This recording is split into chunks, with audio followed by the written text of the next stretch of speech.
de la transfiguración del Señor, como lo solemos hacer todos los años, es ocasión para reflexionar sobre algún aspecto del fin específico de nuestra congregación, que es la evangelización de la cultura, porque entendemos que a semejanza de cómo nuestro Señor se transfiguró en el Tabor, evangelizar la cultura es trabajar por transfigurarla. Y luego de las dificultades que pasaron en el monte Tabor Moisés y Elías,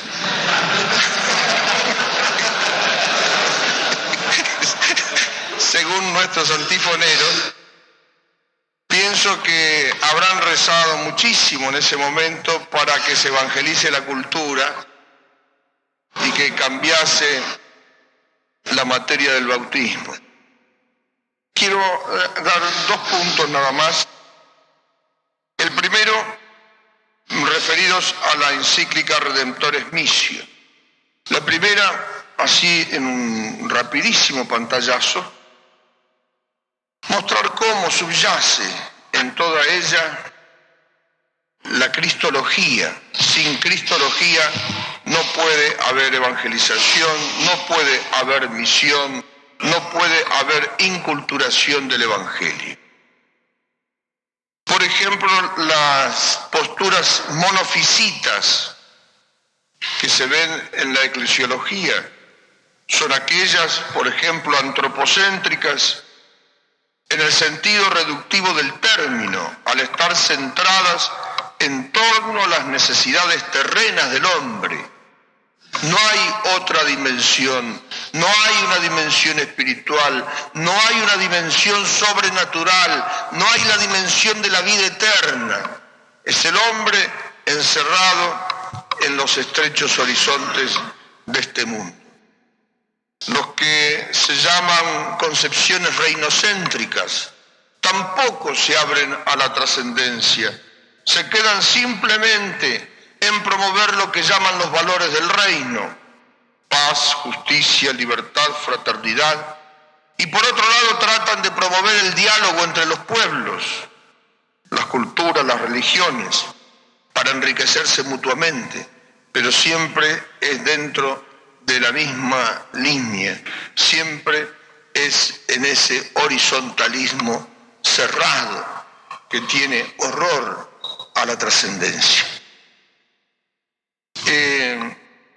Hay otras posturas, tal vez más graves, que podemos asimilar al arrianismo, ya que son aquellas posturas que no quieren predicar a Jesucristo. Silencian al verbo o pretenden silenciarlo. Ante todo, dejan en silencio a Cristo, pretendiendo o diciendo a lo más que hablan de Dios, que es lo que tenemos en común con los demás creyentes de las distintas religiones.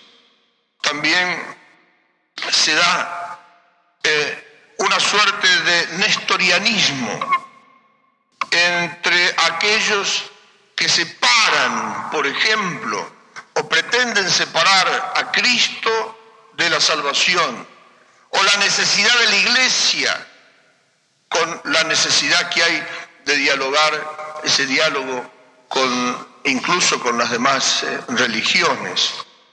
Formas de nestorianismo en aquellos que oponen y separan el anuncio evangélico a la promoción del hombre, el anuncio evangélico al desarrollo de los pueblos, el anuncio evangélico a la promoción de la justicia. Por eso dice el Papa: he aquí por qué entre el anuncio evangélico y promoción del hombre hay una estrecha conexión, no separación de tipo nestoriano. Y por eso, incluso subrayado, puesto en bastardilla, el Papa defiende, junto con la Iglesia, con el Vaticano II y el magisterio posterior, defendiendo siempre que la salvación viene de Cristo y que el diálogo no dispensa de la evangelización. Creo yo, con todo, que la afirmación que más terrible, que muestra más a las claras lo que es ese nestorianismo que reina en la actualidad, producto del liberalismo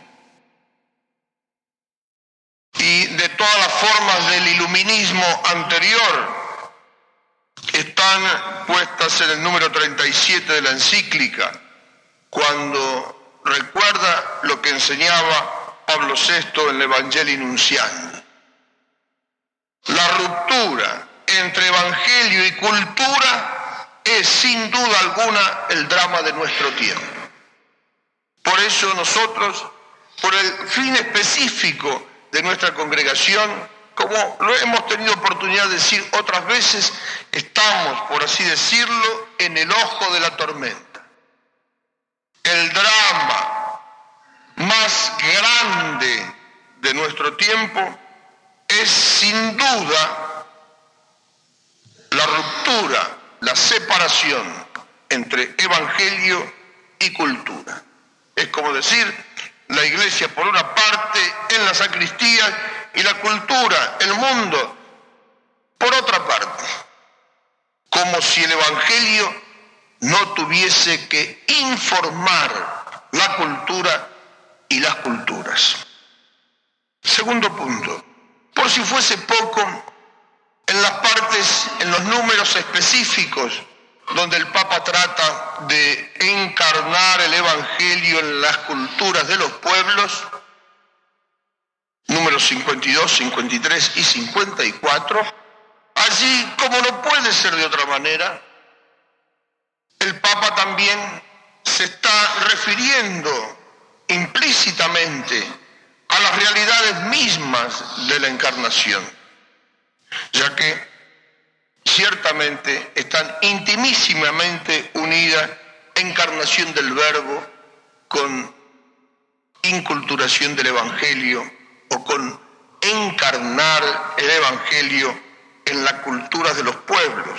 De hecho, nosotros, después de mucho rezar, cuando dijimos, sí, este nombre sería lindo con el que nos conociese el Instituto del Verbo Encarnado. ¿Y cuál será nuestra finalidad? Fuimos llevados, digamos así, por una suerte de lógica teológica a decir, esto tiene que ser el objetivo de nuestra familia religiosa, evangelizar la cultura.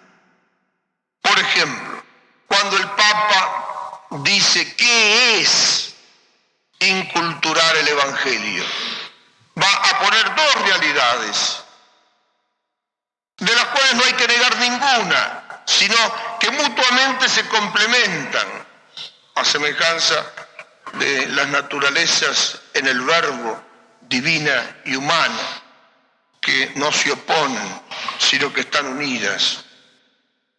Significa una íntima transformación de los auténticos valores culturales mediante su integración en el cristianismo. Una tarea: transformar los valores culturales por el Evangelio. Y a su vez, la radicación del cristianismo en las diversas culturas. Es decir, hacer que el cristianismo, la vida cristiana, la vida propia de los seguidores de Cristo, esté en medio de los pueblos. Lo mismo vemos cuando habla respecto al fin de la inculturación. Va a decir, por un lado, la Iglesia encarna el Evangelio en las diversas culturas y al mismo tiempo introduce a los pueblos con sus culturas en su misma comunidad. Ese doble movimiento, por así decirlo, de descenso y de ascenso. Se va a los pueblos para llevar el Evangelio. Y al llevar a los pueblos el Evangelio, se hace que ese pueblo, con su cultura, entre dentro del seno del pueblo de Dios. Lo mismo respecto a los principios que deben regir todo este tema delicado y difícil de la inculturación del Evangelio. Debe estar regido, dice el Papa, por dos principios. Primero, la compatibilidad con el Evangelio de las varias culturas a asumir. No todo lo que se llama cultura se puede asumir. No todo lo que se llama cultura se debe asumir, sino solamente aquellos elementos culturales auténticos que sean compatibles con el Evangelio de Jesucristo. Y segundo principio, la comunión con la Iglesia universal. Lo dice de una manera palmaria el Papa: la inculturación del Evangelio no es obra de expertos, entre comillas, de gente que trabaja en sus escritorios y no se da cuenta de la fe verdadera que tiene el pueblo de Dios, sino que, por el contrario, debe ser una expresión comunitaria, digámoslo, pienso yo, a la manera así como nosotros comunitariamente muchas veces tratamos de expresar nuestra fe en el Señor. Esta inculturación debe ser dirigida y estimulada, pero no forzada, para no suscitar reacciones negativas en los cristianos. Debe ser expresión de la vida comunitaria, es decir, debe madurar en el seno de la comunidad y no ser fruto exclusivo de investigaciones eruditas. Dios, en su providencia, nos ha dado esta gracia de poder ocuparnos de la evangelización de la cultura. Pidamos en este día, en que de manera especial recordamos este fin específico de nuestra congregación, para ver si cada uno de nosotros, teniendo en cuenta eso y de acuerdo con sus talentos y con sus responsabilidades, se va preparando para esta tarea realmente fascinante y difícil. El drama de nuestro tiempo es la ruptura entre fe y cultura. Nosotros debemos, con la gracia de Dios, acercar esas dos realidades para que el Evangelio de Cristo, de manera auténtica, informe, ilumine, anime toda la cultura y las culturas de los pueblos. En ello tenemos un gran modelo, la Santísima Virgen. Modelo, por ejemplo, en Ain Karim, cuando visita a su pariente Isabel, cómo utiliza todos los elementos de la cultura hebrea, transformándola, haciendo con ello un canto, el primer himno cristiano de toda la cristiandad.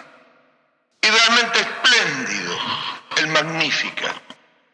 Y luego cómo ella toma elementos de las culturas a las cuales tiene que llegar el Evangelio, y así ella misma no se empacha en presentarse como la Virgen Negra, por ejemplo, en Jarnagura, o la Moreneta en Montserrat, o así bien chulita como la Virgen del Valle en Catamarca, para que entonces los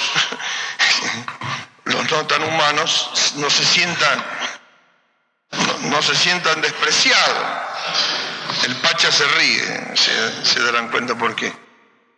O en Guadalupe, por ejemplo, cuando en todo su vestido, en esa imagen que queda impregnada en el poncho, en la tilma de Juan Diego, aparecen todos elementos de la cultura propia de los indios de allí del lugar, y entonces por eso entienden todo ese lenguaje simbólico de flores y signos El sol que recubre a la Virgen, por tanto, no era signo de muerte, sino de vida. La Virgen que está embarazada, el signo de la divinidad sobre su vientre.